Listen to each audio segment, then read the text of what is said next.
concrete reality. Donnie Scantleberry, a.k.a. D. Scantz. He is the weird one. He's the mohawk-wearing rock music, hip-hop beat maker. He brings that artistic kind of element to to how we roll.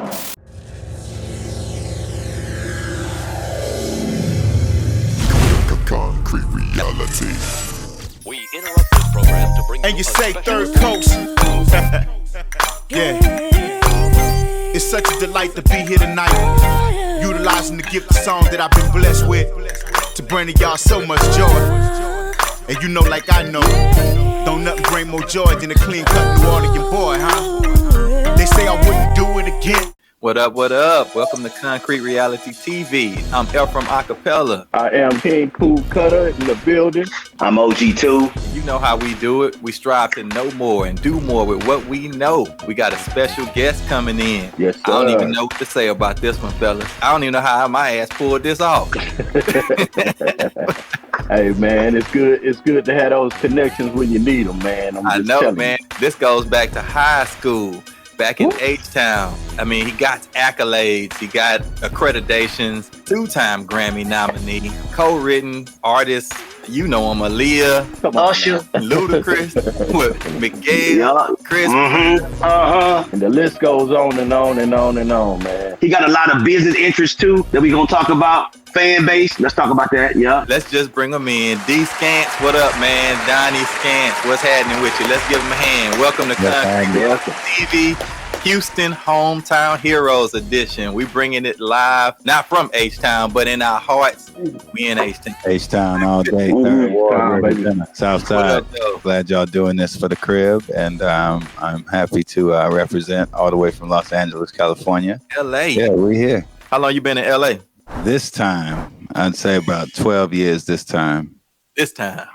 Yeah, I was in Atlanta for 15 years, and then I originally came out to L.A. with the fellas.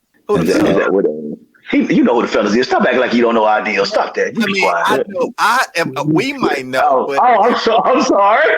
Let's act like you guys wanted to get to that part of the story yet. So yeah, we can get to it. Reserving, opening up the can of worms before let y'all direct your interview. You know what I'm saying? I'm starting trouble already. I apologize, ladies and gentlemen, because that's what I do. LA was always in the vision plan, especially from the beginning. So it's where I ended up right now. You're a family man now? Yes. You say now. Like let's not get this man in no trouble, man. You talking about that? Hurry this damn pot up early. He say now, like he ain't been a family man for a long time. Okay. Always been a family man. Okay. We go roll with that. How long you been married, D? Well, that's been about 8 years. My lovely woman, Ivory, she's the mother of my 2 youngest children. I do have a 22-year-old, Noah. Shouts out to Noah. 22? Yeah, he was born in 2000. I am extremely proud of him. He graduated from Northwestern University. Okay. Congratulations, yes. What was his major? He was political science. He's one of those debate guys. He want to be in politics, yes. Yes. I think he's going to go to law school. He was the firstborn. So that was, I guess, when you could say, now. Am I a family man now? Because he didn't get a lot of what he needed to get from dad early on in life. But I thank God that we are where we are now. Yeah, Ivory and my 2 beautiful children that are here, Asa and Ava. Asa, 4 years old. Ava, 7 months. You got a 4? So, you said, wait. Noah's 22. Asa's 4. Damn. Ava's 7 months. He said, "Is this it? This is the only you gonna stop, or are you gonna continue?" Yeah, I think we're done here. I think that's about it. A lot of focus is gonna have to be given to what I'm learning in this era of fatherhood, because it's a lot to learn at this point. Right. Especially being in the house and trying to watch myself grow up and see myself in ways that I never knew. Like, it's so interesting. Yeah, fatherhood will definitely do that shit to you. Yeah, it's good. You know, I feel blessed to have the opportunity to do it this way this time, because I felt like, you know, there's definitely a lot that was missed doing it other ways. You know, so right. I'm an advocate for family life. So speaking of that, I'm curious, because with this fatherhood, this journey, transition, maturing and realizing that life is not about your ass no more. We all got to go through that. Did you grow up having a father figure in your life? Did you grow up with mom and dad, or was it just a interesting? Well, here's the thing. I knew a lot of people that grew up with their parents in the home, and the way in which my mother and my father's relationship was, it was quite unique for how I experienced it as a child, right? So my father is a Bahamian immigrant, right? The Bahamas is a totally different country. I was born in the Bahamas, lived there with both my mom and my dad, about 6 years old, came to elementary school with an accent. Wait, hold up. Because you said that before, and I ain't gonna let you skip over that shit. You ain't no real Houstonian. What determines you're a real Houstonian? You wasn't born in Houston? No, I wasn't born in Ben Taub or any of No. I don't think you ought to be born there anyway. Yeah, Ben Taub, you don't want to be there. The county hospital. Yeah. Hilarious. So you from the Bahamas. I came here in elementary school, and my mother and dad were together when we came here. But, you know, I'm sure that the American way probably got my dad's eyes really, really big. And, you know, he had to do his thing. You know, and Bahamians, you know, have a reputation of what they call down in the islands being fresh. So, you know, I could only imagine where maybe, you know, some of my mannerisms may have come from in the context of past life experiences. But, you know, my dad, I understood his relationship with my mother to be what it was at a young age. And, you know, they separated and he moved to Detroit, and I started spending summers in the Bahamas. I never spent any summers in Houston. It was either in the Bahamas or I was in Detroit with my dad. And I thought that was very unique and important because my dad felt it was very important that I was around my family, my cultural ties to the island, and understood where I came from. So his presence in my life physically on a daily basis wasn't there.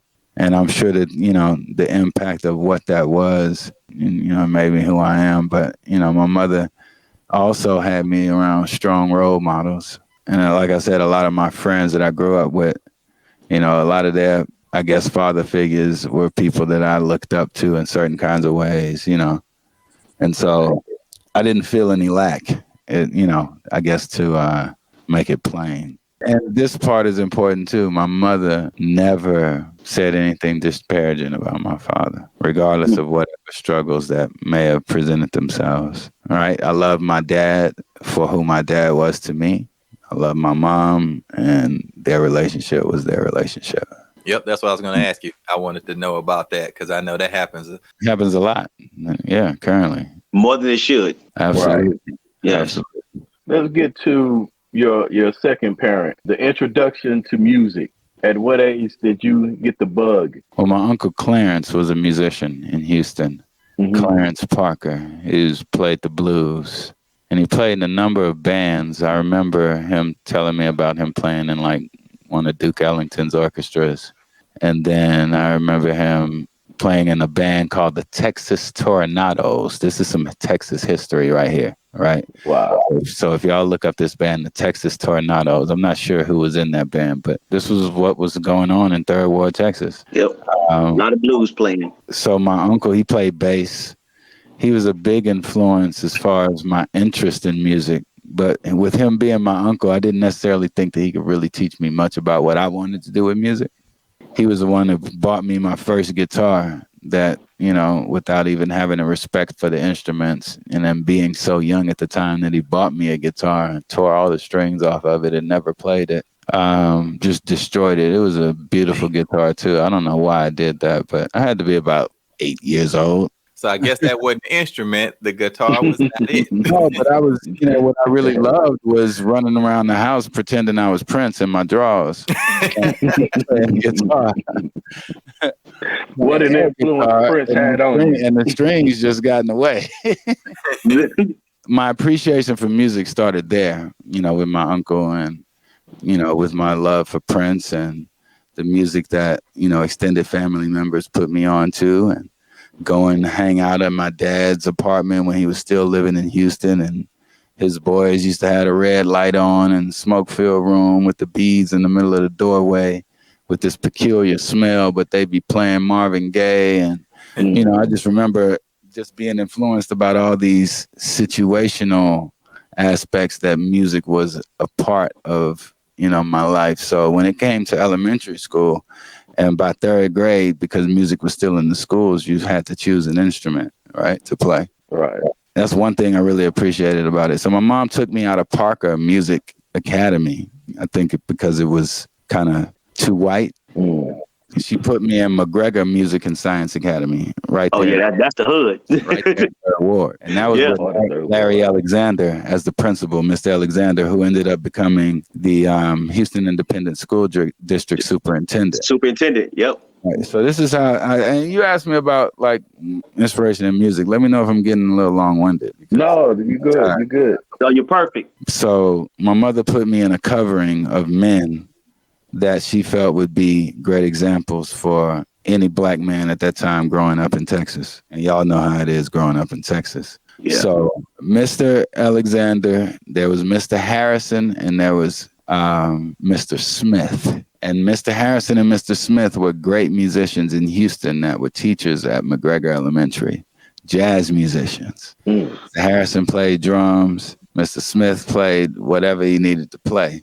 But the teaching at McGregor was where we really had an opportunity to open up and express ourselves. So after we did the required, learn the violin, I played the violin, we got to choose an instrument in third grade, and the instrument I chose was drums.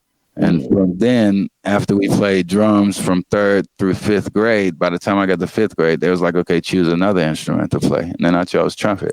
Then I didn't like what the trumpet did to my lips. I hated it. I was like, what is this? Nobody go through this. You get those numb lips. Yeah, you got to get that little thing at the top of your lip too. Yeah, right here. Yeah. So I was like, nope, I'm sticking with the drums. And I stuck with the drums from McGregor Elementary because we learned music, we learned like real stuff. And I went to Johnston.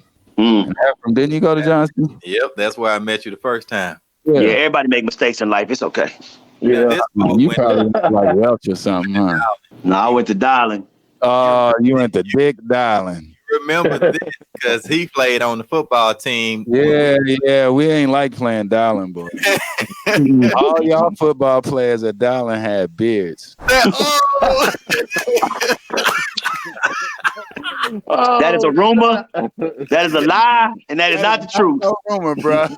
I never had a beard in middle school. So he looked just the way he did now when he was in middle school. No, I did not. You stop it. So you trying to tell me they had the teacher playing on the football team? It would be like this omen that would just come over the football team at Johnston every time Darling would come up. Like every damn time. These grown ass men. Yep. He's like, man, them ain't no middle school kids. Them grown ass grown men. That is a lie and a rumor that is not true. Hey, y'all go suit up. Ain't nobody gonna know y'all got helmets on. But at the same time, Johnston was a well-rounded school. So we were in the sports, we were in the music, and we had great teachers there. And, it was a performing arts academy. So we were exposed to a lot of the fine arts. And a lot of us wanted to carry that with us, through school. Quick question with Johnston. So you auditioned to get in and you auditioned on the drums? Yep. Shout out to the day one drummers, elementary school drummers on the middle school and high school. Oh yeah, I'm one of them. So let's get it. So D, how many instruments do you play? Well, I compose and I write with the piano, the guitar, and the drums. I guess you could say I play those. I've been on tour playing guitar before. It's just over the years of being around great musicians and being inspired by my friends who I inadvertently grew up with, who are now like at the top of their game and some of their, musical accolades. It's like really seeing it develop and seeing them as great as they are now inspired me along the way to even pluck at the piano, but right.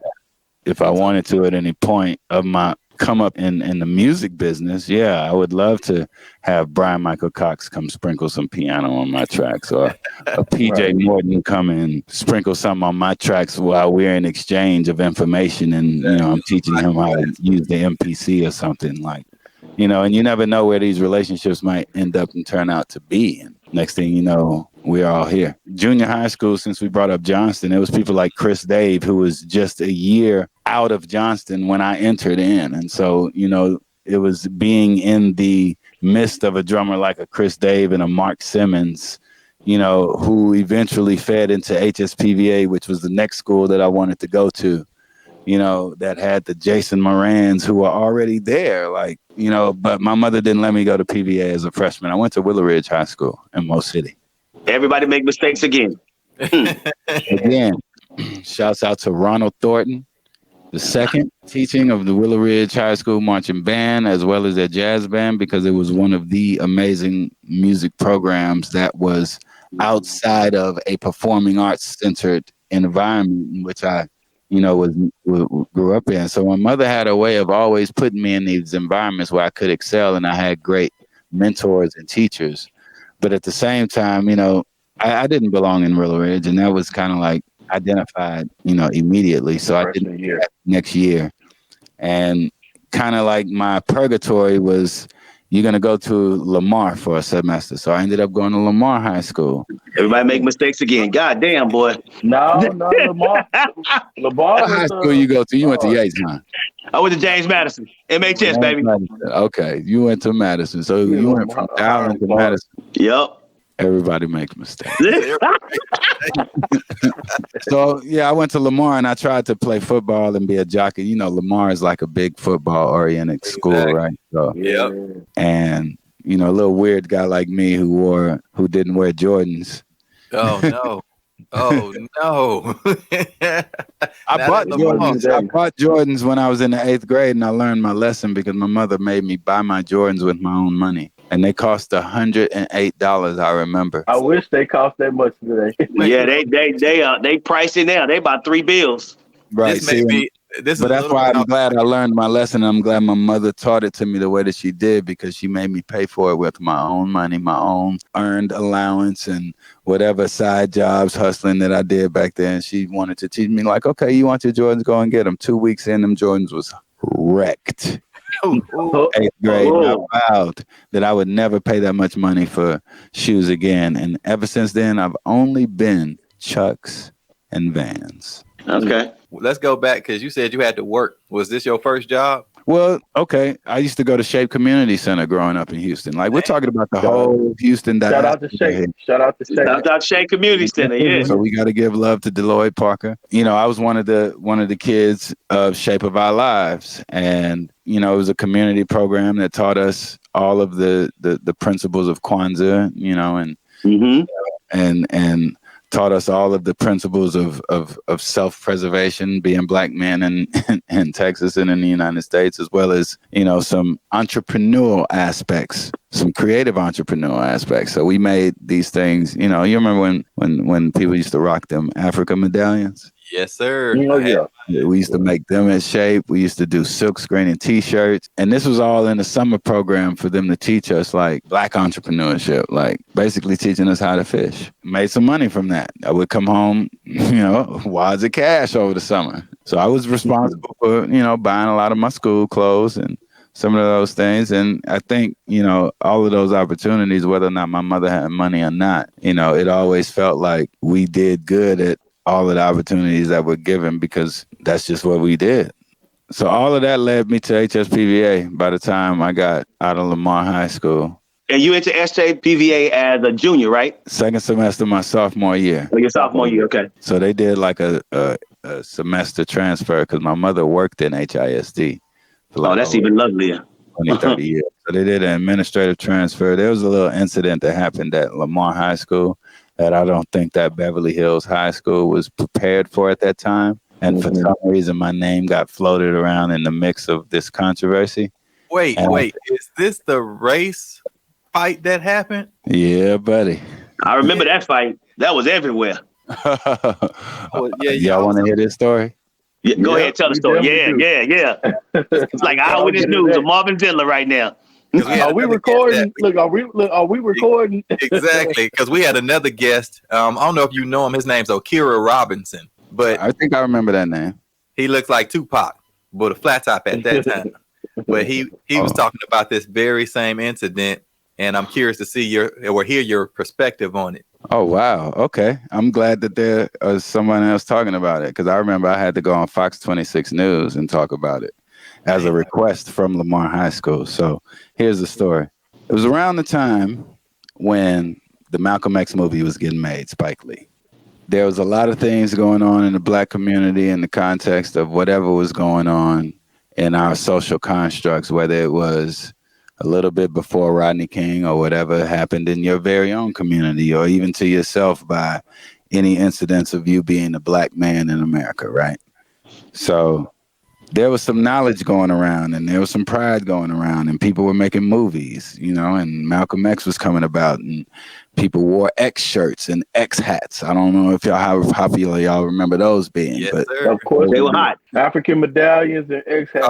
Nice. Yeah. The X-Clan, was out at the time. X-Clan was rocking, talking about music. Public Enemy was fighting the Public power. Enemy. So you got to realize this was an era where Black students were really finding ourselves in the positive modalities of what hip hop had allowed us to figure out in our culture. And so we were expressing ourselves. There were book covers that were promotional materials that came out that had the X on them. You remember we used to have to put our books in books covers, right? Yes, right. yes, So yes. Once the book cover companies started to figure out, we could advertise movies and stuff on there, you would see all kind of new book covers coming out and be shipped off to schools and whatnot. So X was one of the book covers that got to Lamar High School. Just to give some context, Lamar High School is in a neighborhood that wouldn't one of the whitest neighborhoods in Houston, Texas. That wouldn't let Muhammad Ali purchase a crib in there. Yeah. Wow. The height of his career. Okay, fact. They would not let Muhammad Ali. So Beverly Hills 90210 would be Lamar High School. Lamar, you're right. Yes, correct. Right? So there was a pretty strong population of Black students there, and there was a even stronger population of white. And, the Mexican population of the school, they were moderately growing but visible, Be it that athletics was the meeting that kind of united everybody together at Lamar, white and Black, the athletic department. So usually the athletes and, we had friends who were of different backgrounds, different socioeconomic backgrounds. The white kids had the toga parties that they used to throw. And I think they, historically probably still throw them today, that maybe not the average Black kid would go to, but most of the athletes were invited to. And, so you got a chance to intermingle, and you got a chance to kind of like culturally discuss things that were a little different, which I thought was really cool about Lamar. It was like we had an opportunity to, I don't even want to use the term blend in, but we were culturally, it was a mixed school, right? Mm-hmm. So I remember sitting at lunchtime one time reading the autobiography of Malcolm X at the time, trying to get my knowledge up about the movie. So when I saw the movie, if there were any gaps, I wanted to make sure that the gaps were filled in for me historically. So I'm reading the book, Alex Haley's, by the way, Alex Haley, autobiography of Malcolm X. I suggest everybody go read that. And one of my white friends came to me and said, "Hey, what if we wore shirts about white pride?" And I'm like, uh-oh. If you're proud to be white, that's cool, as long as it's not offensive. And, and I don't have a problem anyone being proud of the culture that they're from. So I remember having this conversation with one of my friends, and maybe it was a group, and we were discussing, well, why y'all wearing the X hats? And, because Malcolm X, he was a Muslim, and he was he hates white people and he hates Jewish people.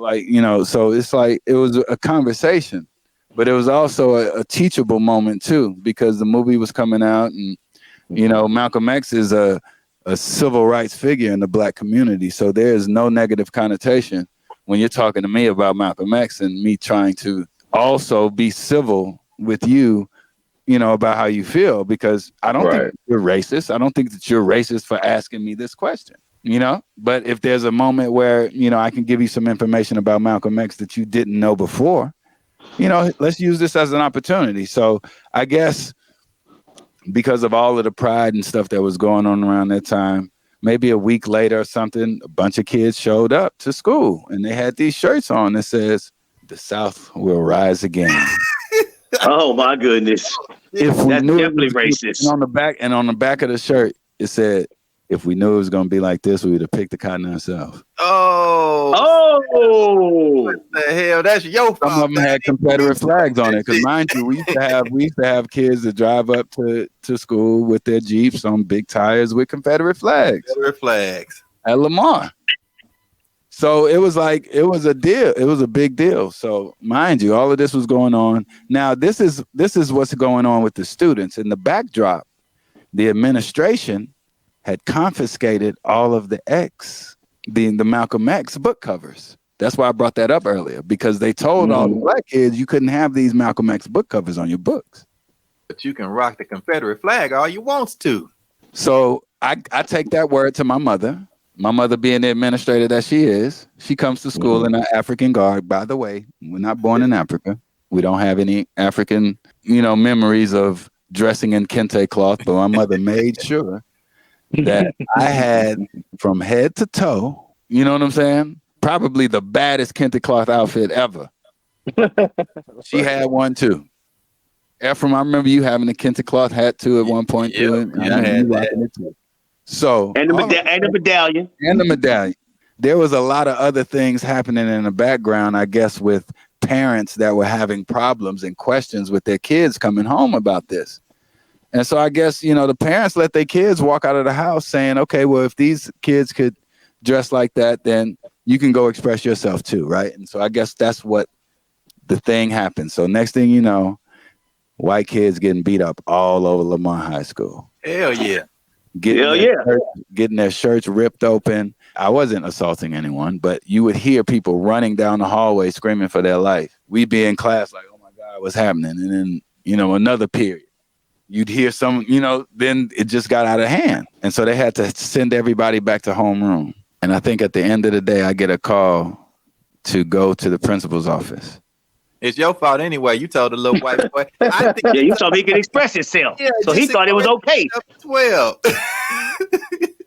it's Mr. Day, and he's like, you know, he just wanted to get some clarity. And so I just told him, just like I told you, I was like, no, I didn't tell them to wear that. And I was like, that's not what the intention was. And, you know, so we had groups like the Gents that were very, you know, Afrocentric based.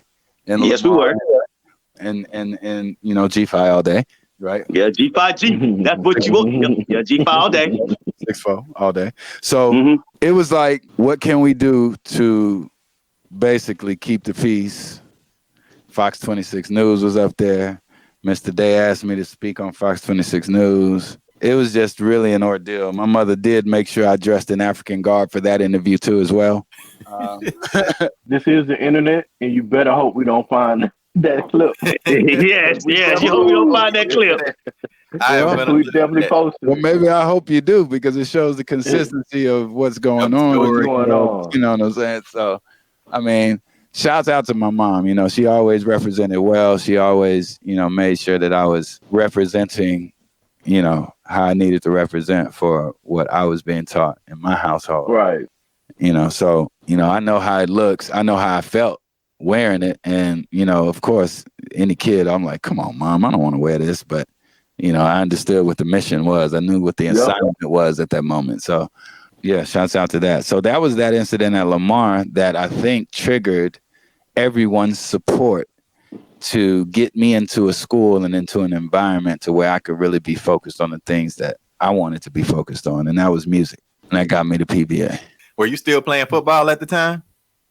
Well, at Lamar, I was still trying to play football, but ironically, Lamar had a brilliant idea to bring in this teacher from Florida named Mr. Johnson. I remember him. And he wanted to start Lamar's very first jazz band. And so a bunch of the kids that were musicians at Lamar, we kind of, corralled each other and we like, hey, there's a band. Let's, Lamar ain't never had no jazz band. Let's do it. So it was me, Maverick Cotton. Maverick. What Jerry up, Davis. Damn, Jerry. Wayne Perry. Oh, wow. That's my boy. Wayne Perry, that's my dude right there. With his piano playing ass. And it was a few other people. Ty Moran, Jason Moran's brother, played piano in the jazz band. But we were Lamar's first jazz band. We went to state, and I think we won against HSPVA. And that was just it was a big deal because Lamar never did that before. And so Mr. Johnson was like so proud of us, and we were so proud of ourselves. But later on that summer, Mr. Johnson died. And so the jazz program wasn't coming back to Lamar. Oh, wow. So they dissolved the program, and it was like, what else is there to do here? So I'd rather go to PVA where I can have the opportunity to really learn with the people that I feel like I could benefit this kind of education from. Doc Morgan. Yeah. And that was it. Did you have to audition to get into PVA, or they just slid you on in? I did audition. I auditioned coming in as a freshman, but again, like I said, my mother didn't want me to go there. And then I had to audition again to show them where I was at currently. When did you realize that you were good at being a drummer? When did it click? Yeah, I don't think I ever realized that. Damn. Ever. Because I hung around Chris Dave and I hung around Mark Simmons and had Marshall York, who was basically teaching me the music of jazz, and outside of everything else that I was, I guess exposed to, I was really interested in drumming from church. I was just about to ask that question. Always wanting to play drums for the choir, for the youth choir. And so they gave me opportunities every second Sunday to play drums for the youth choir. Was this Windsor Village or Brentwood? Windsor Village. Okay. WV in the building. Yeah. Kirby John. All day long. Shouts out to Windsor Village because they played a major part in nurturing my desire to play music. So D, who would you say are some of the drummers that influenced you? Well, it would be Mark Simmons and Chris Day. It would be Sebastian Whitaker. I met him my freshman year in high school. Yeah. Sterling. Yeah. It would be Marshall York. These are all my junior high school friends, because just as great as they are now, I felt as if they were great then. And Eric Harlan, when Eric was my peer, he was in my year. There was a time where I felt like maybe me and Eric was like neck and neck. And then I seen him come back one summer and he just was really mad on the drums. And I was like, he is a totally new person. Because, 1 year ended, the summertime came, Eric was gone. He was a little overweight. He came back senior year. He lost all the weight. Yep, He was killing, swinging. Everybody's eyes was like, yo, did you sell your soul to the devil? What just happened here? Because it was a 180-degree. Shouts out to Eric Harlan transformation that inspired us all. Man. And now Eric is all over, he's his own made man. Like, really. Yeah, these names that you're dropping, I know a lot of people don't follow drummers. These are legendary names. These are legendary names in the game. They're all from Houston. All from H-Town that we've had a chance to be around. And then, of course, Donnie got inspired by. And then, of course, Donnie, a beast on the drums on his own. That's impressive, bro.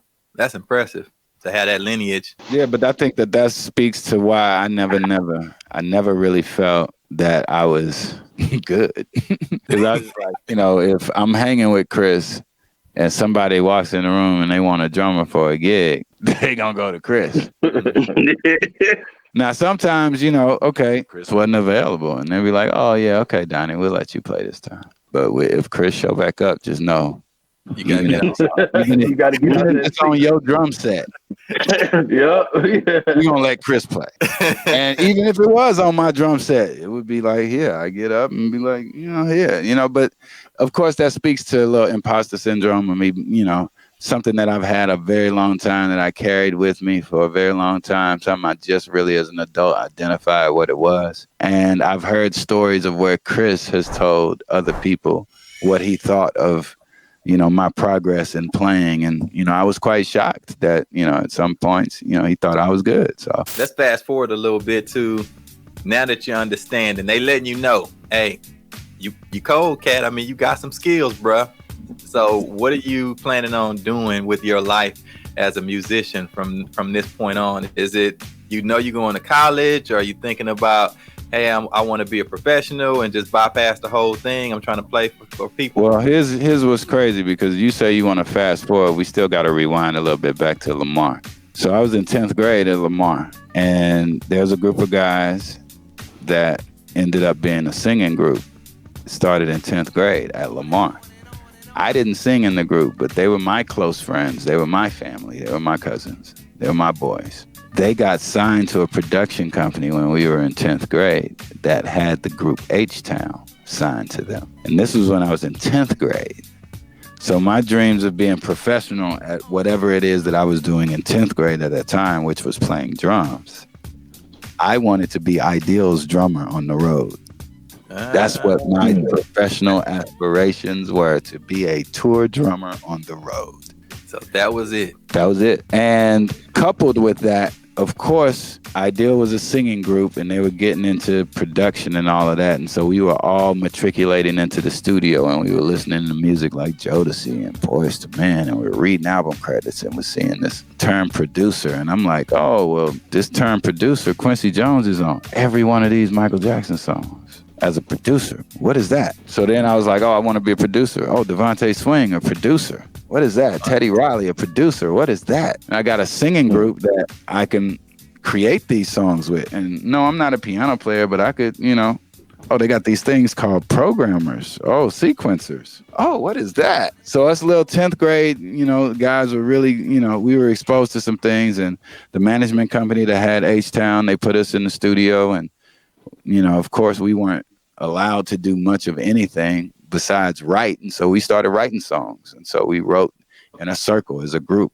for these five guys to sing as Ideal, and with hopes of becoming great R&B stars. That was before I got the PVA.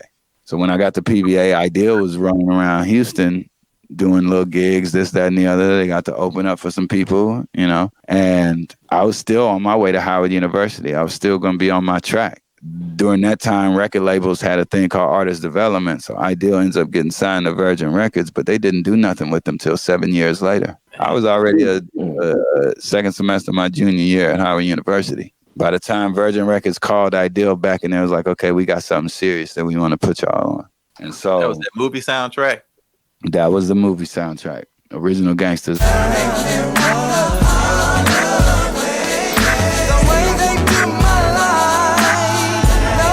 And that was actually under Too Hard to Touch management with Patrick Johnson and Bishop Stick Burrell, the main producers that produced H-Town. That was a deal that they did for Ideal. Mind you, I wasn't in Ideal. So they did the deal for Ideal.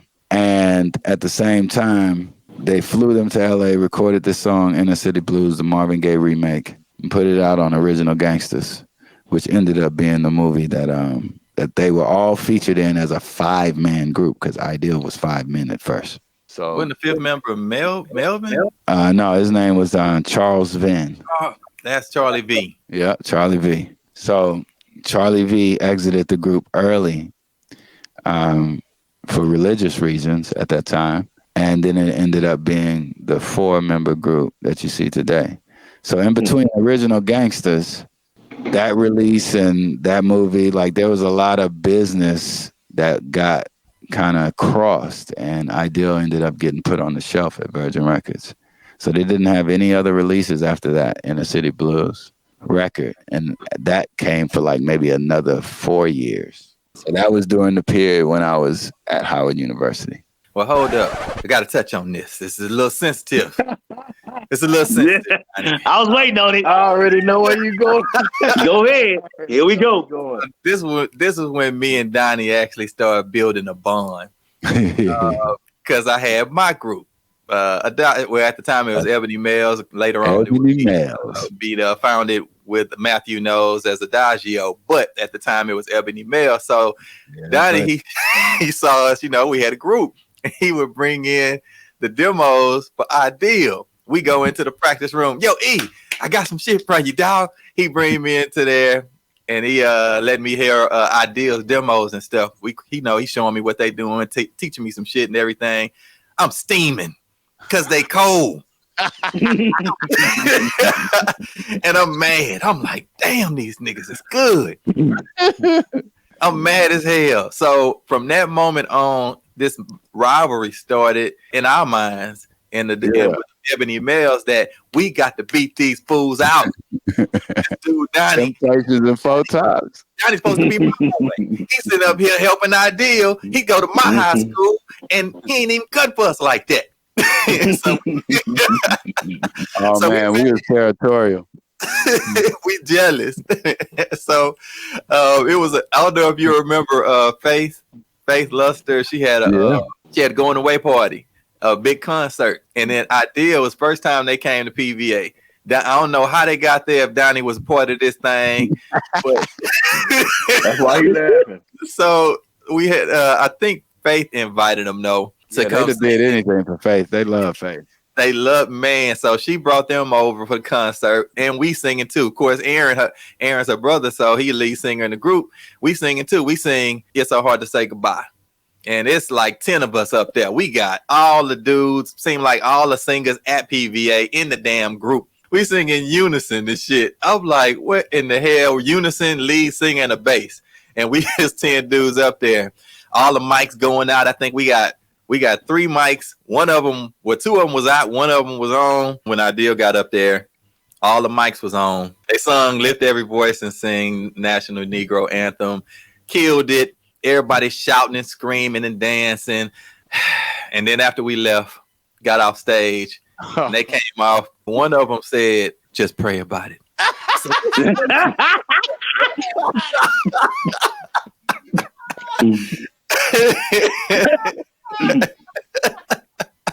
Oh, that man. sound like Jay. Just pray about it. Just like that. It's like that scene in Purple Rain after the time get off stage. Morris Day walking the hallway. How's the family? How's the family? How's the family? Let's go crazy. Let's get down. Let me tell you how we used to think about it. We used to look at Adagio as Boyz II Men and Ideal as Jodeci. That's how we saw it in our mind. And so it was like, even whereas the rivalry could have been what it was still just as formidable to say that these were the guys that would be in the conversation. You see what I'm saying? So just as much as whatever was in y'all's head, it was even in our minds. Like, if it was a comparison, then we take Jodeci side as we think that they would take Boyz II Men side. Makes sense. It was a healthy rivalry between R&B groups in Houston. You know what I mean? It was fun. Yeah. It was fun, man. Because, I was on the outside looking in because I can't sing. I'm just a little drama at Hartman Middle School at this point because y'all in high school. And I'm like, okay, man, I'm just hearing, when my brother come home, he telling me about this stuff. And I'm hearing all this stuff in the streets. Hey, I remember when the single dropped. I think Ephraim might have tore up a whole radio. Which one? Original Gangsters or Get Gone? No, Get Gone. I was in the Navy when that came. I think he tore up the radio when was it Get Gone or No by Destiny Child? No, that was Destiny Child when they came out. Okay, that was what it was. Yeah, he tore up the radio. Yeah, he tore up the radio then. I was just pissed. I think I was on the ship when that shit came out, and I was like, these motherfuckers. They fought to get out. Look, they fought all that time to get out the contract with Matthew, and then next day, about a year or 2 years later, maybe years later, yep. Yeah. Then Ideal goes on tour and opens up for Destiny's Child with TLC. Oh man, come on, man! It just made it worse. Come on, man. The quest to be a professional in the music business was something that we were learning along the way. And at the same time, still pursuing an education. By the time, like I said, when Virgin got around to working with Ideal, we had to reorganize their whole approach. We had to reorganize their whole approach back to the label to say, we still want to do this. And it was basically almost re-auditioning for the label. And this time around, it was a little different. We didn't have a covering. We weren't covered by H-Town's production company, at that point.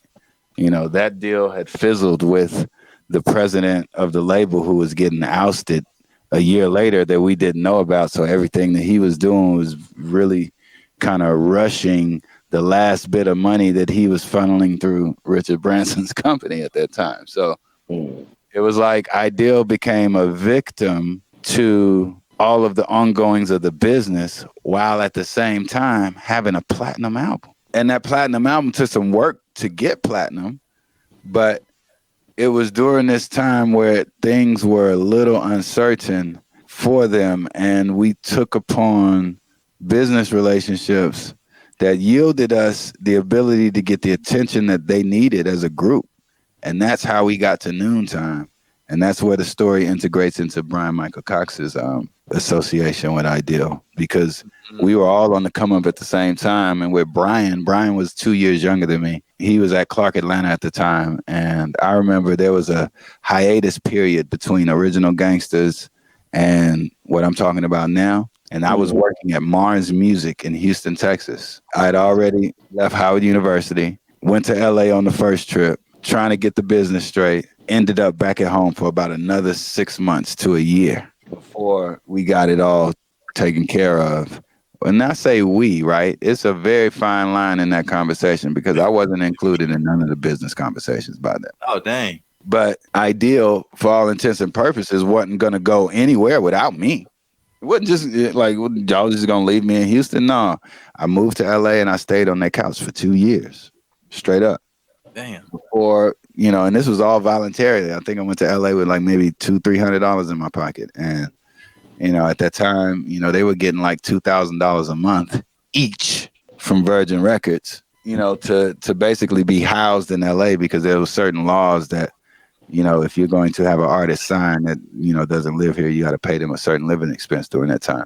So I wasn't privy to none of that. Right. Wait, so I got to interject, because I want to know, how did your mom feel about you dropping out of Howard to go chase these music industry fantasies? My mother was always supportive of my dreams. Oh, she went mute on the idea of me leaving school. However, the results of my ambition, I think my dad was more disappointed about me leaving school, because he the one that put a hell of a lot of money invested into what I was doing.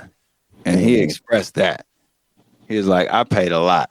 Shouts out to my dad. But my mom, even though she was a stickler on education, she was always encouraging me to follow my dream. And she believed in us. She believed in Ideal. She believed in, the potential for us to do what we were going to do. And they were our biggest fans, between, the motherly crew that we had, all single mothers. Shout out to all moms. of them, every last one of them, Shout out to moms. So, yeah, I mean, she rode with it. She wasn't happy about it, but she rode with it. And yeah, it was weird even when I made that decision to leave school, because I didn't have to. And I wouldn't encourage anyone at this particular time and juncture in their life, if they're in school, to leave school at this particular point of the entertainment business, because it is not. Oh, no. Not right now. So the opportunities that we believed in and that we saw for ourselves then, and the potential for the life that we could create for ourselves, had a bigger footprint at that time. And so we went after it, and they got signed to a major label, and they sold 1 million records. And I ended up getting my first 3-song deal off of the deal, because I was in the shadows saying, hey, look at me, look at what but I was also saying we, because we wanted to be a production company. Also, as Ideal, Abstract Productions wanted to be a production company that produced Ideal, which was where my integration came into it. But I was just a little 18-year-old kid. They wasn't giving me no $1 million deals. There was this one A&R guy that was in Virgin Records named Alex Mejia. Shouts out to Alex Mejia. He gave us equipment, and he was like, I'm going to let y'all use this equipment because this one little keyboard Donnie got, this little ASR 10 is not cutting it for y'all. So he let us use an MPC. He let us use a mixer. He let us use a rolling keyboard. The MPC he let us use was the MPC that Dear Mama was made off of for Tupac. And he was an A&R that was from the Bay. He let us use it. So it was like, wow, somebody believed in us. And then Virgin Records gave me, but it was really us, a 3-song deal worth $30,000 for Ideal, all in. And I'm tapping my hand on the keyboard like this because if you know what all in is for 3 songs, $30,000 at the time, you'd understand how my profit came out to be $2,500. Mm-hmm. And I split all of the rest of it with the other 4 guys that was getting $2,000 a month. Wow. Just so we could be Abstract Productions and Donnie could actually really have his part. Now, one of those songs actually made Ideal's record out of the 3. Which one was that? It was called All About You. I remember that. Yeah, it basically solidified me as a producer or having the ability to score a production deal.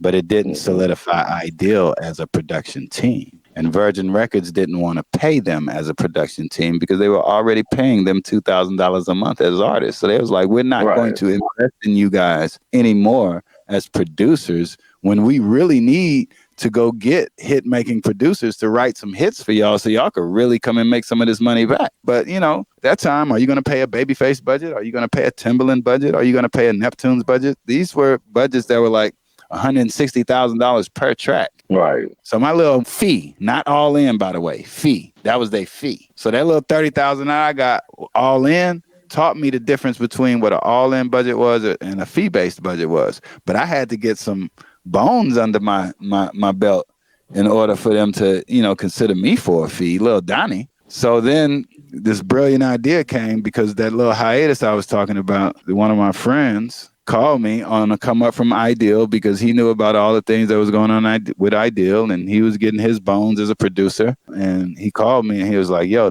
I'm at this production company here in Atlanta and nobody's working with me. Only these 2 twins, they writing all my tracks right now. I can't get no placement. These 2 twins happen to be the 2 twins of Jagged Edge and the other guy was Bryan Michael Cox. And he called me and was like, yo, I want to send you some tracks for Ideal. You send me some tracks for Jagged Edge. So me and B. Cox was like trying to conspire with each other to help each other on the come up. Tight. While he was in Atlanta and Jagged Edge hadn't, you know, broken off. They didn't do J.E. Heartbreak yet because that's what B. Cox and them were creating on all them records that he was making with them that nobody heard, that they eventually took to JD and JD was like, you need to bring me that guy. Right.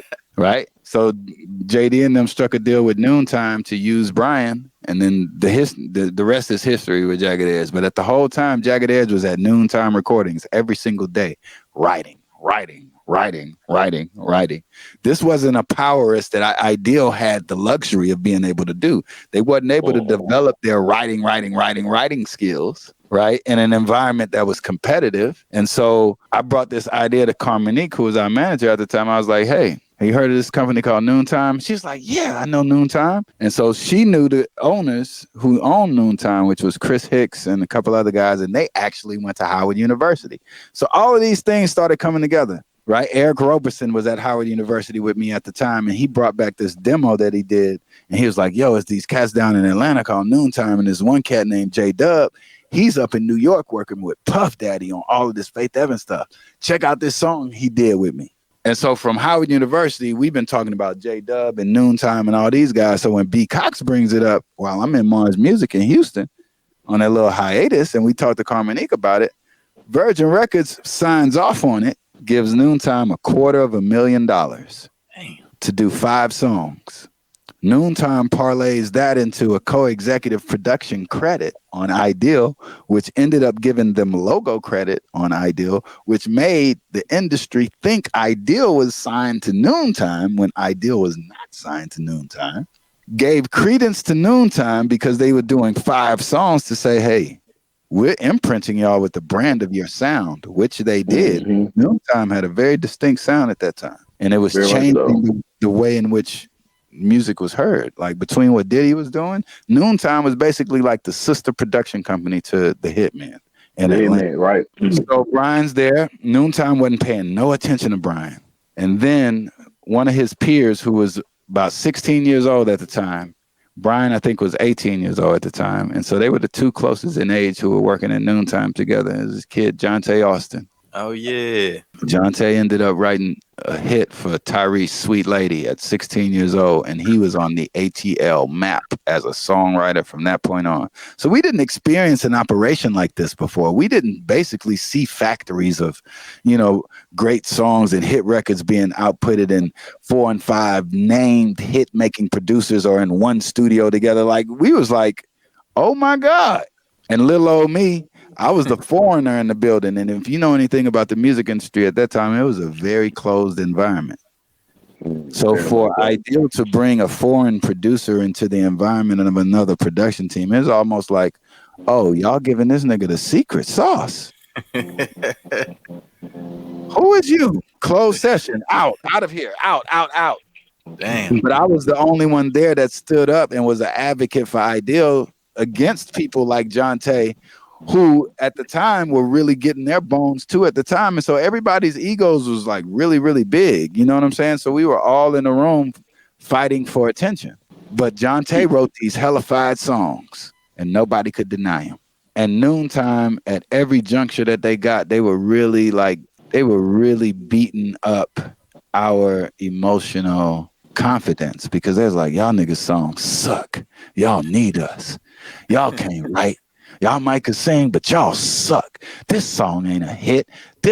And just think about getting beat down with that daily. So, you know, he's like, beat us into submission. And next thing you know, but we got these dope ass songs, because you got to recognize the factory and the competitive awareness that was around and the synergy that was in that building. We had to respect it. Jazzy Faye was in one room creating hits. Teddy Bishop in another room creating hits.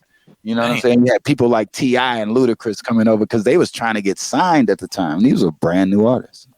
So all of this creative energy was coming around Noontime, and it just rubbed off on us. And Ideal was, you know, we were privy to be there because, one, the bill was paid, and they had a deal of a release that was going to come out. So everybody's racing to get on Ideal's record. Now I come down there, Mr. Donnie Scantz. Oh, I already got 3 songs. Oh, fuck y'all. I'm that shit.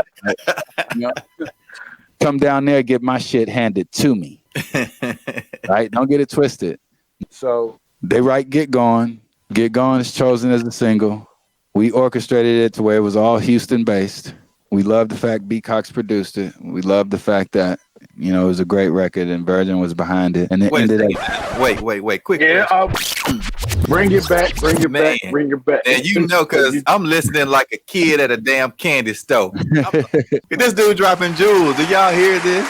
I'm like, hold on, you just randomly just say that and then just go to the next. No, you got to one special. I'm forgetting I'm interviewing shit. I'm like, damn.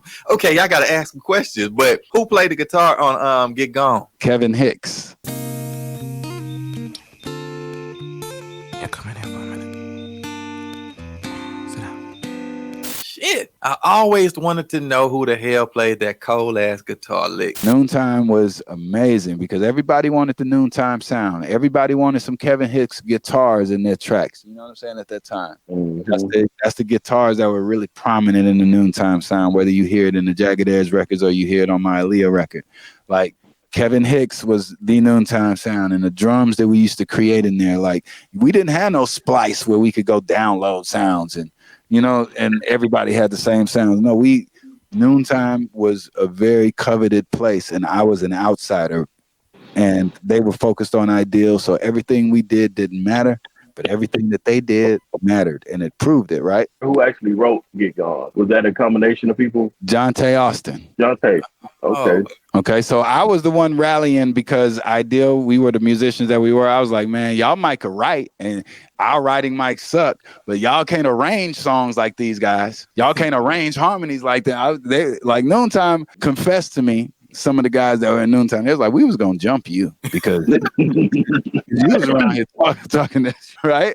But I was advocating for my guys the best way that I knew how. Wow, the whole time we were getting told, well, our stuff is whack. But I'm like, but they got the major deal. True. So yeah, like we coming to y'all for the songs. Why don't we all build? And at the same time, you know, we created an opportunity for Bryan to also be able to get looked at more, because a real single was actually really about to drop right before J.E. Heartbreak did. And even though Jagged Edge had an album that came out before, that first single, that whole album was just produced by Jermaine Dupri and Manuel Seal. That was before JD even discovered B. Cox. So when JD discovered B. Cox, Manuel Seal was out of there. And next thing you know, hit, Grammy. Jagged Edge, being the great songwriters that they are, they serviced Ideal too as well. So Creep In was written by Johntá Austin and Jagged Edge. Oh, damn.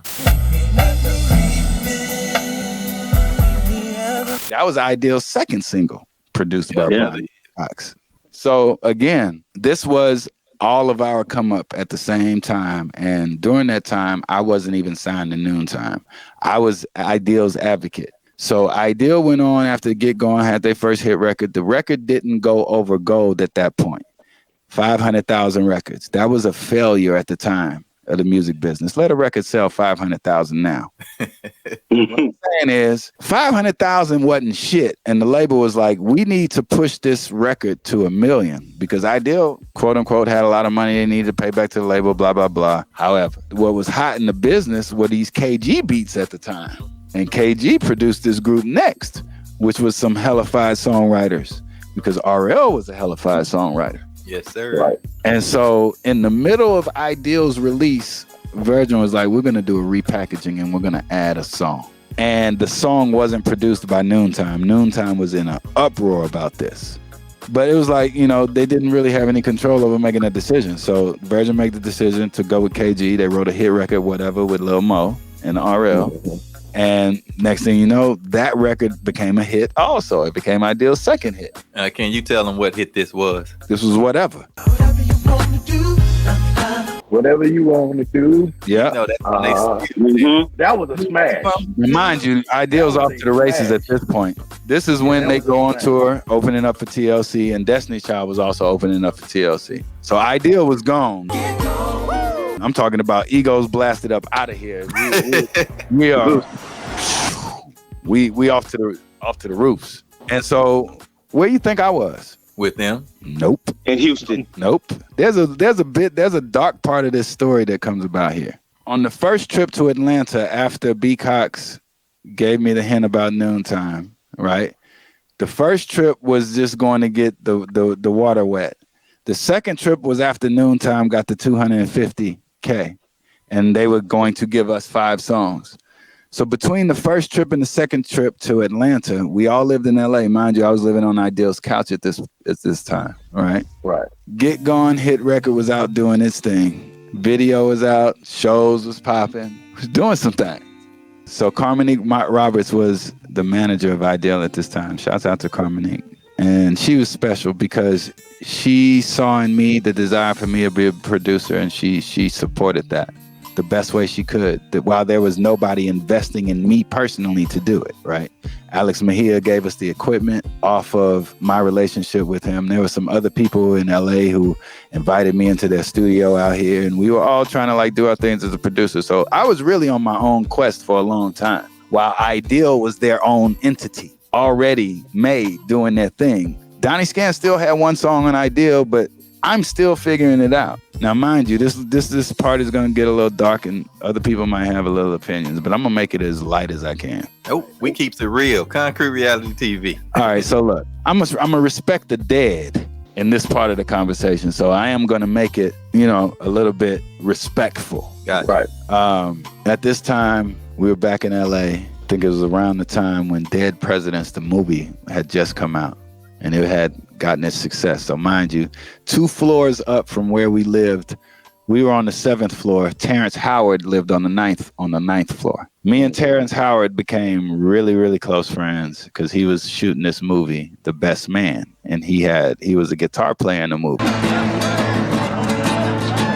So he was really getting into character. So he wanted to come down and record some ideas with me. And, you know, we'd be smoking out. And he was an artist type dude. He was really, really weird. And we was just really getting to know him. But it was around a time where we were like back in LA and everybody was doing what they was doing. So we was in Hollywood and I think Egos was brewing. We came back to the apartment and Terrence had left and he went back up to his and guys was frying some chicken. And after everybody got their chicken, like, you know, little Cinderella, little me was like, okay, can I eat? I want a little piece of chicken. Right. I go to grab my piece of chicken and Cedric got mad at me like, nigga, you can't have no piece of chicken. Nigga, you a guest here. Like, and so I was like, whoa, I'm a guest here now. It's been after like 2 years, you know, now you got a hit record. Like, I'm like, oh shit. As a result of that, it was like some trickle down blowouts. I had a little blowout with Wayne too. And I guess, you know, the pressure was, you know, you taking up space, these Scantz. And so I was like, shit, this was after the first trip to Atlanta. So the second trip to Atlanta comes up. Carmonique's mom lets us stay at her house. The air was still a little bit weird coming off of California.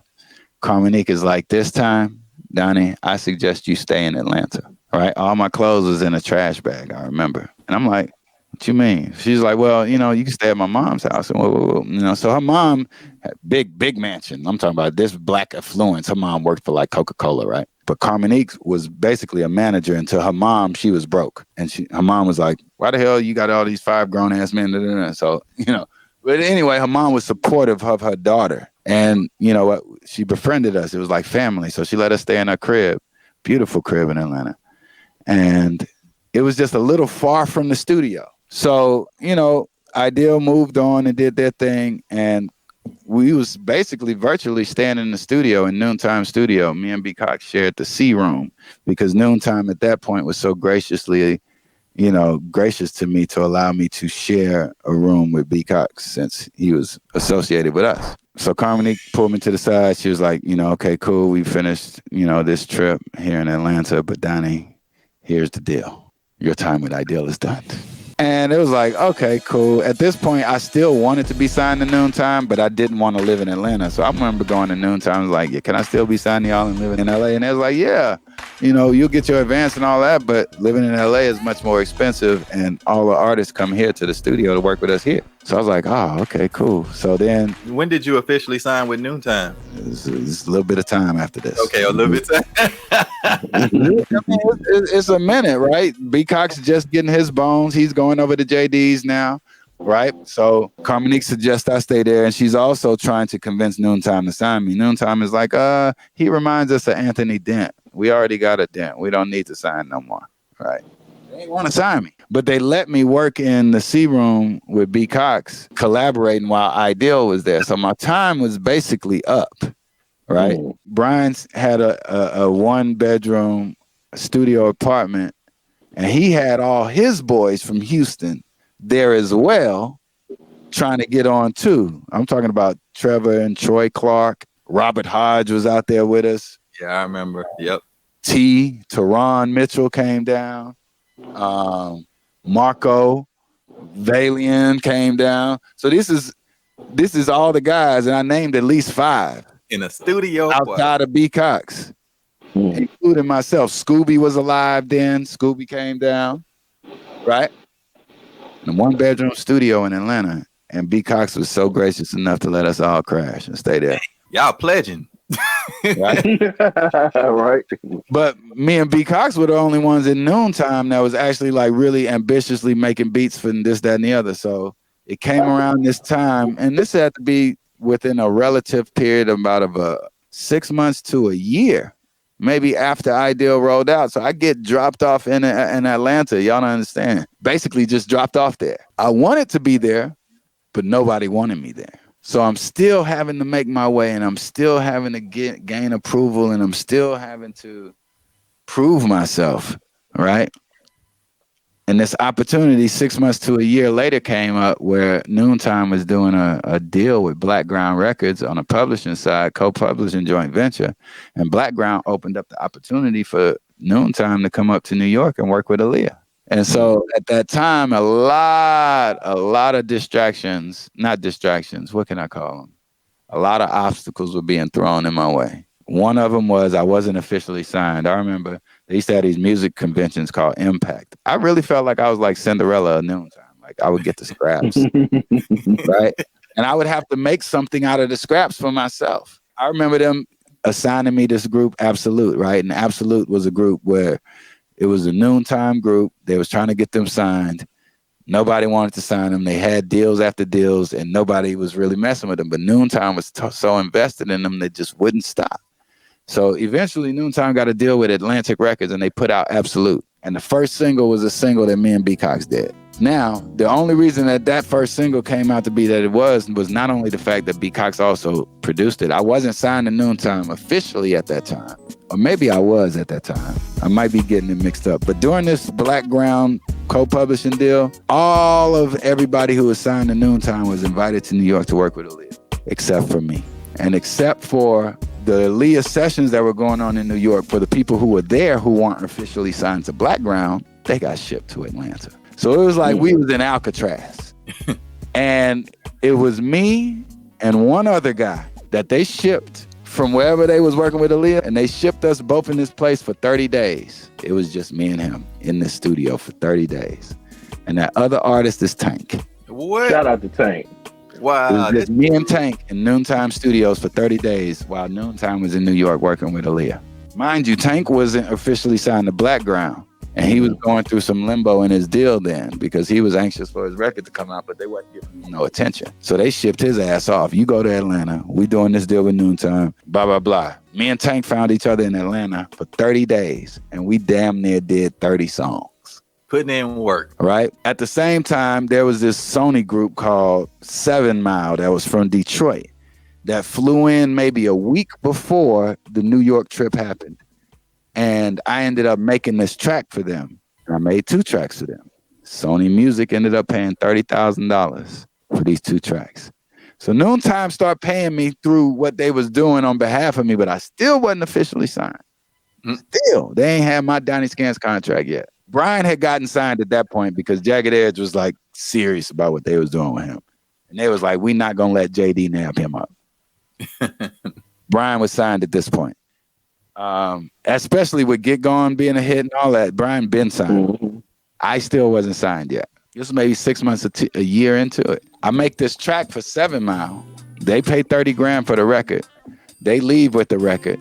For some reason, 7 Mile gets dropped like maybe 2 months later. Wow. Right off. But before, and the 7 Mile thing happened, right? Because Chris Hicks came into the studio room and he was like, I need you to make this track with guitars, but it needs to be a little funky. And we think you're the one to do it. It needs to have like, you know, a little Stevie Wonder feel, blah, blah, blah. So I was like, okay, Chris, I got it. So Kevin Hicks also got left in Atlanta, the guitar player. So it was me, Kevin Hicks, and Tank. It sounds like a monster. I did this track. 7 Mile gets dropped. The track was already on a DAT that got sent to New York of all the Noontime tracks. But my track on that DAT wasn't labeled D Scantz. But they played the DAT in there. Everybody wanted to write to this track. They ended up writing to the track. Johntá writes on it and Jazze Faye writes on it. Johntá writes the first verse in the hook. Jazze Faye writes the second verse. They don't know who did the track. I think Johntá even wrote on the track because he thought Jazze Faye did the track.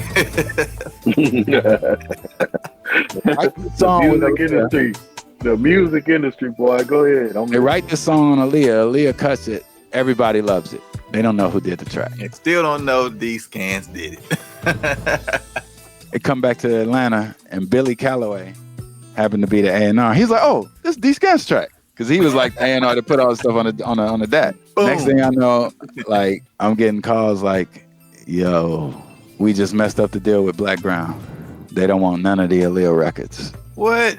So wow. My record got cut up there. Come Over got cut up there, which was the B. Cox Teddy Bishop record.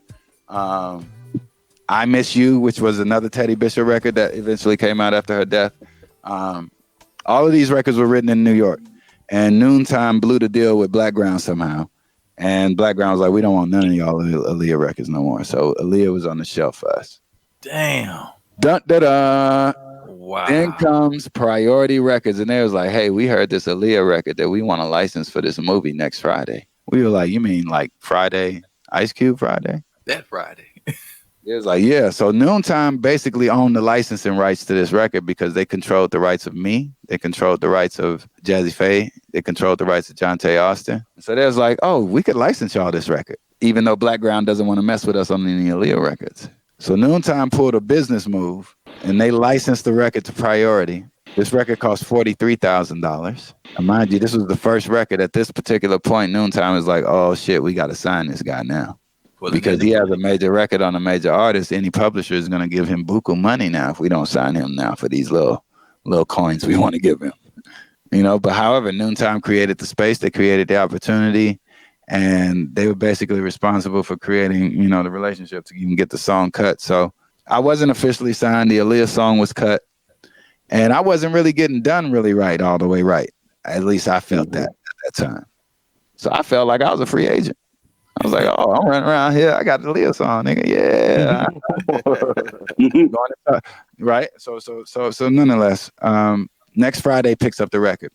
Blackground makes it so prohibitively hard for them to clear Aaliyah for the performance of the record. And guess what they charged for Aaliyah's performance fee?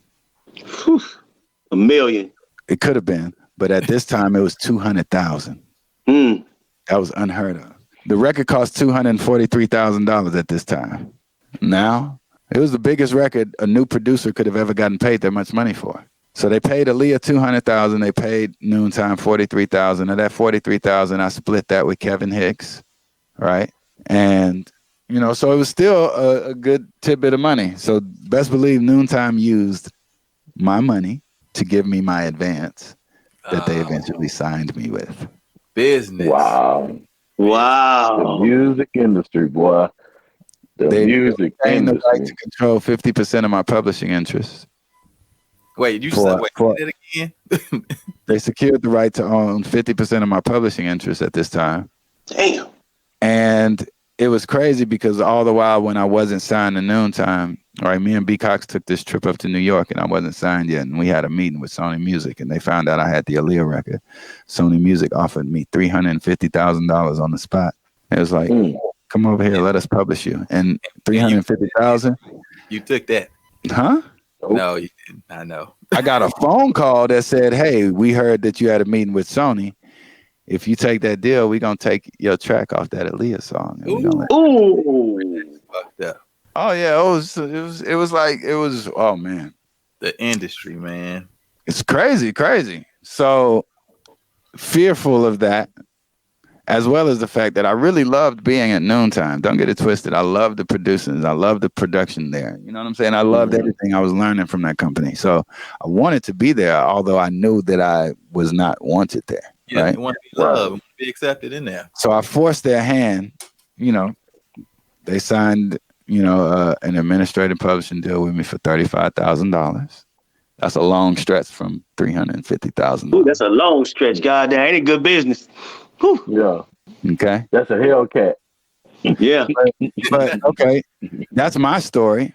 It's about 10 million other stories like that. Yeah. Fact. Yeah. Fact.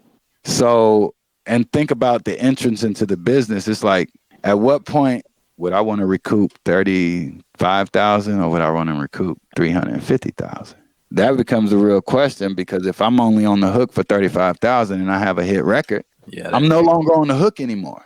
True. Yeah. You see what I'm saying? But the crazy thing is we break these records down in percentages and whatnot. You realize that 100% of a record that you're supposed to write in your publishing deal that says 100%, it's automatically broken down to 50% if you only do the music, right? So then if you co-producing it with somebody too, then if you want to be fair, then you're breaking that co-production in half too. 25%. And that's 25%. So that's only a quarter of your delivery requirement. So if you have a 3-song deal, your delivery requirement, your deal instantly becomes 6.5 songs, close to 7 songs that you have to release in order for you to get the credit that you need to have your releases on these publishing companies. At that time, publishing deals are much different now, but during that time, it was a lot of craziness. So and we were young. We were impressionable. We were in our early 20s. Like, you know, having a hit record on Aaliyah was the only thing that mattered to me because I visioned that. I wanted to work with Aaliyah. I wanted to. I manifested that. So when it came, I couldn't let the opportunity go. I took 35, and I enjoyed being at Noontime when it was enjoyable. You know, so did it ever get to that point where it was enjoyable to be there? It was always enjoyable. It was always exciting as an impressionable 20-something-year-old, right? It was always enjoyable. As long as you're doing the music. Even when it was dangerous, it was enjoyable. You said dangerous. Yeah. Dangerous. How was it dangerous? How long? Did Suge come? Did Suge come holler at me? We were in an era of the music business at the end of the day where, like, the return that you would get on those types of opportunities created a culture where you were around things that weren't necessarily just about the music. Right. You know, and, you know, without going all the way into detail, yeah, it was some gangster shit popping. You know, Suge and them story is just, you know, the tip of the iceberg. You know what I'm saying? We were daily. Wait, because I'm thinking R&B, and you know, when you think R&B, you thinking soft, relaxed, nice, calm. But you're in the periphery of companies like BMF. You're doing business with these people daily. Like, you see what I'm saying? So you mess around, say, do, not include the right person on, you know, this, that, and the other. Like, it's repercussions. It's beef. It's beef now. It could be. I'm not saying that it was. I'm just saying it could be. Yeah.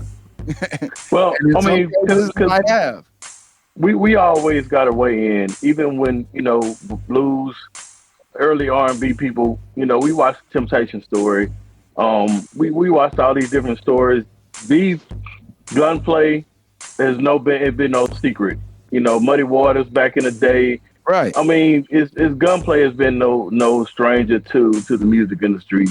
Back when Ice Cube was breaking up in the scopes, or was that Priority? All those stories of world, even when TLC went up and Master Records and stood on the desk, you know, it was it's always been some gangster shit in the music industry.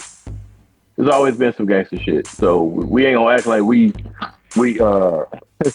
like I ain't have to used to go check in and get patted down. I used to go to 7303. And third, what was that? It wasn't Third Ward. It was out 288. Yeah, I know that studio. Ronnie. Yeah, when I first. Ronnie Bookman. When Ronnie Bookman got beat up by allegedly. I'm gonna say that allegedly. If you're gonna talk about that, y'all cut that out though. We're not gonna talk about Ronnie Bookman. No Rap a Lot. No Jay. The ghost is in the building. I don't want cutting that out. We don't want no smoke. Let's just say I was in the heart of all that when that was going on. Yeah, I was in the heart of all that. I was in yeah. And so I've seen it all. I've seen it all, but we're gonna cut that out because we ain't. Yeah, but I mean, true story. You know, while we got the Stars, you know, BMF documentary coming out. Shouts out to 50 Cent. Shouts out to you know, the BMF story on Stars. I think that's super dope. I remember having a phone call with Big Meech in jail about an artist that I was working with. Wow.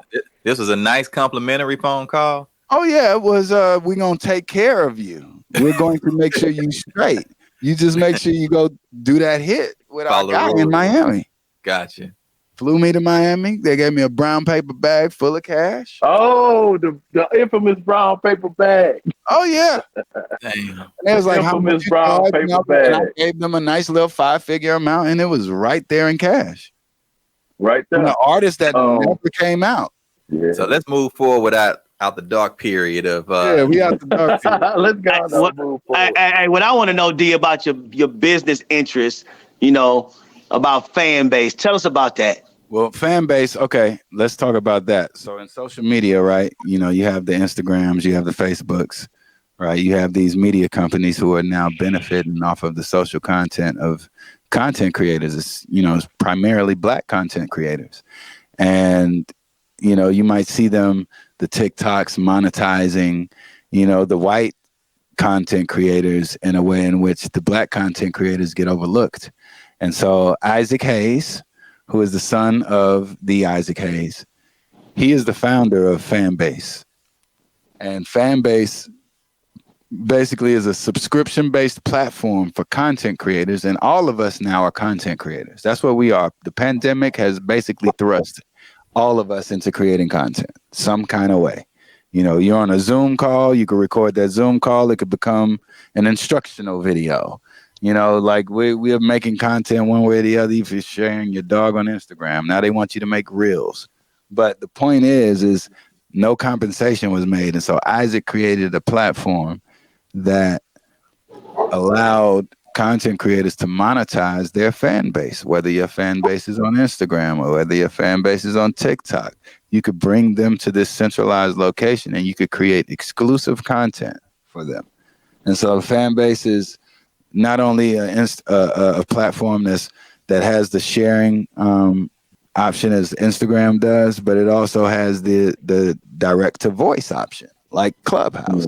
And it has these things called loves, which are hearts, like how when you like a photo, where someone who supports you can purchase a certain amount of loves, and then you make money off of people liking the content in which you create. So it's a cool program, and I mean, it's definitely getting a lot of headway with a lot of young black content creators, because that's the whole thing about content. The youth are the ones that are creating it. So once the youth adopt a platform, that's how a platform becomes popular. That's how Instagram became popular, because at a time, now that we're in our 40s now, but we were the youth who adopted Facebooks and Instagrams and made them what they are. And now they're starting to charge advertising dollars and make billions of dollars off of it, off of the content that we've provided for them over the years. And so now it's time for that to make its way back into our hands. So now you see Instagram also creating subscription portals now. And this is all after Fanbase did it. This is all after seeing what Isaac Hayes did. And so I became an investor into Fanbase early. I became an early investor. And so just like, you know, these other companies had opportunities to have inside investors like the Ubers and the Facebooks, and you know, the people who work for those companies got inside information on these companies. And it was at a time where this was pre-Obama, before Obama made the trading, the way in which people raise funds for trading, it made it a little bit differently of how they do it. And so it allowed the public to have an opportunity to invest into these startup corporations, these startup businesses. And so Start Engine was the method in which Isaac put Fanbase up. And so, you know, of course, he reached out to a few of his friends and he told us about it, and we had the opportunity to invest early. So y'all look out for Fanbase. That's, definitely. You know. So I guess because I want to get a little bit more as far as when you got out the dark period of your life. Mm-hmm. And when things started looking up for D Scantz, when did that start happening? I did 15 years in Atlanta. I say I did 15 years because it feels like a bid, right? Mm-hmm. A lot of what I would consider the dark ages were also accompanied by a lot of joy. The music business has had a lot of trauma as it pertains to me being the age I am now, knowing what I know now, and reflecting on it all then, right? So I count it all joy, right? Mm-hmm. That's what you're supposed to do. And I look at it like I wouldn't have the relationships and the opportunities that I have now if it wasn't for me going through that valley, right? So it's really all scriptural if you want to bring it back, right? Yea, though I walk through the valley of the shadow of death, I fear no evil, right? And having the upbringing that I had and having the gift of discernment that I feel like God had given me, I would see a lot of things. And I would make decisions to go down certain paths. And some of those paths that I went down weren't made for any light, you know, and not to put any shadowy cloud over the culture of Atlanta, but you know, being in the business and of the culture, it could breed a lot of things. Definitely. Yeah. You know, so and in a place like Atlanta, with it being small, right? It's like the connectivity of that, it's almost like an incubator. So if you don't get control of this beast, you know what I'm saying? It's gonna get out of hand. Hence a lot of what we're seeing now. Yeah. When did State of Emergency come into play? State of Emergency, that was the band production company antithesis of my whole experience of being in Atlanta. If I could describe what State of Emergency is, even in the name itself, it gives you a mindset of what I was going through at that moment of being in Atlanta and wanting to be the opposite of everything that I was experiencing there, right? So I was experiencing the hyper urban atmosphere, a lot of big fish in a little pond, very ego driven, right? And being the creative, eccentric person that I was, right? I didn't feel like I fit in, as well as the fact that I didn't feel like they wanted me there in the first place. So State of Emergency was my mindset, and it ended up becoming the name of my production company because the type of music that I wanted State of Emergency, the band, because it was also a band, to represent was like that alternative urban. That's when things got a lot more independent for me in Atlanta. I wasn't associated with Noontime. I was still signed to Noontime, but I wasn't in Noontime Studios anymore. I was in my own studio, and I had new management at that time. And so there were some new things that were on the horizon. So things started to kind of independently shape what I wanted to be. And State of Emergency was the epitome of that. So I did my best to put rock guitars in every track that I could potentially do, put live drums in it, you know, make it as rocked out as it could be. And nobody in Atlanta was feeling that shit. They was like, bro, what is this? I'm like, what you don't understand is that this is where music is going, and this is the culture, and you're not giving artists like this a chance. Yep. That's what I would be preaching. I was on that soapbox, right? And some of those artists that I would be on that soapbox advocating for would be artists like Janelle Monáe. And then, you know, the whole thing of her independent, you know, thing through Atlanta came out to be a success. And then you start to see artists like a Frank Ocean come about. And you start to see all Odd Future and Tyler, the Creator. And, you know, these R&B artists were starting to have a hard time, you know, because hip hop is still, you know, it's changing its forms too as well at this point. Yep, always evolving. You know, so, you know, during this time, I was discovering a lot of dope artists. And one of these dope artists that I took under my wing in my Atlanta construct, because this artist was clearly doing his own thing too as well. But in the conversation in Atlanta was really where the conversations of who was going to get the next deals happening from.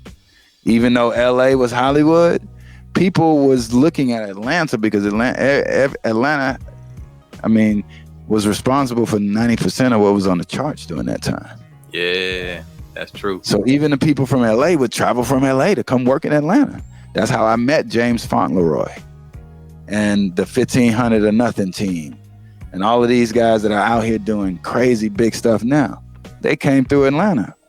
And so there was this one artist that my publisher set me up with that was like, yo, Donnie, he's weird like you. Nobody knows what to do with him, but he's so talented, right? We want to put him with you. Because rumor was, is when you put him with me, they might do something. And at that time, State of Emergency, we had this artist that was our lead singer that was supposed to be the lead singer. We did maybe 1 or 2 shows with her, but Carrie Hilson, who was also like a songwriter, right? She was the lead of State of Emergency because I wanted to be like a Black No Doubt. Just taking it back to State of Emergency real quick. So Carrie Hilson was one of your lead singers in that group? Right.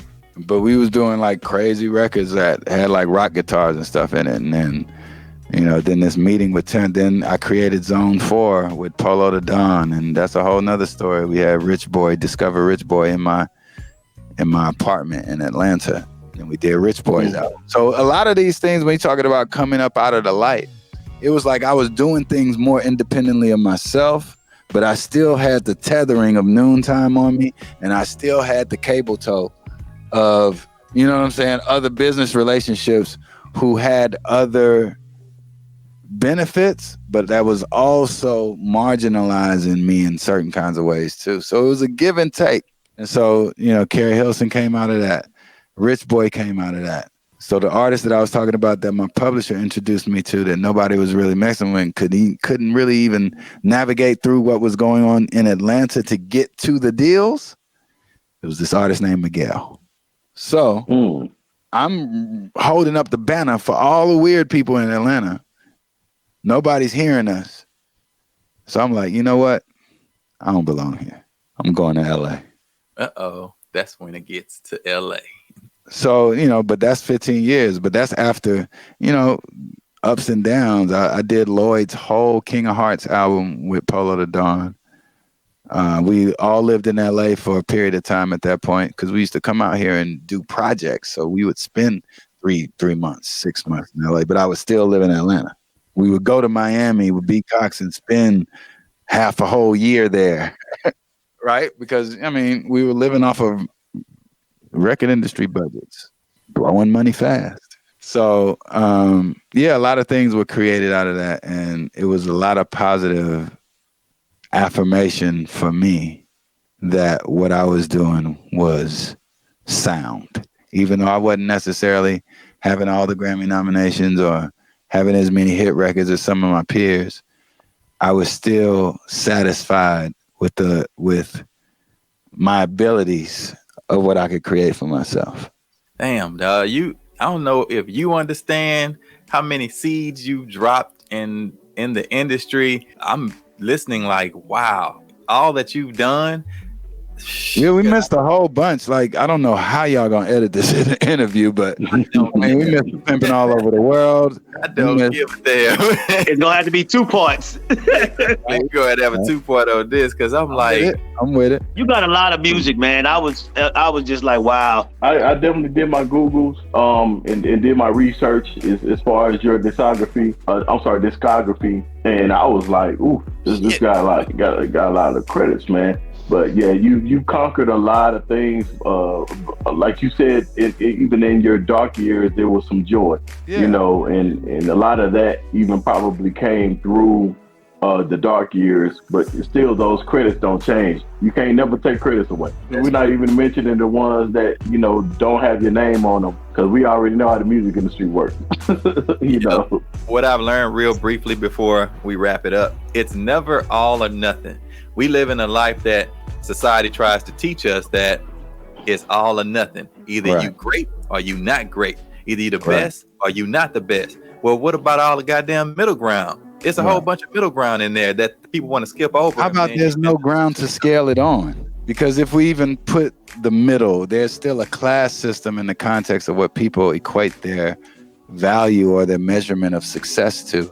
And to me, that does a lot when it comes to the constructs of ego. And a lot of what we talked about is my upbringing of being a lover of just art and being a student of classical and jazz and like all of these things coming up that gave me an appreciation for the art itself. And so coming into these environments and realizing that the art isn't necessarily the focal point. There's a lot of adjusting. There's a lot of things that I play in tug of war with at that point that's making me feel like, oh, well,